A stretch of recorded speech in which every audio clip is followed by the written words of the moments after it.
So guys, for the first step, you need to go here search option. Here search for view network settings. And here you need to locate your network or Wi-Fi or Ethernet or anything. You need to right click on it and here go on properties. And here you need to locate internet protocol version 4, double click on it.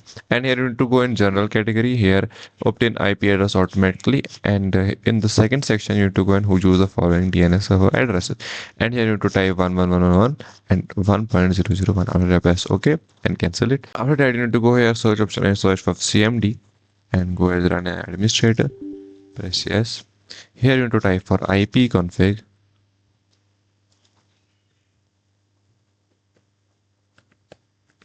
space slash plus DNS. Press enter. After that you need to type netsh space winsock space reset. After press enter, and after that you need to restart your computer.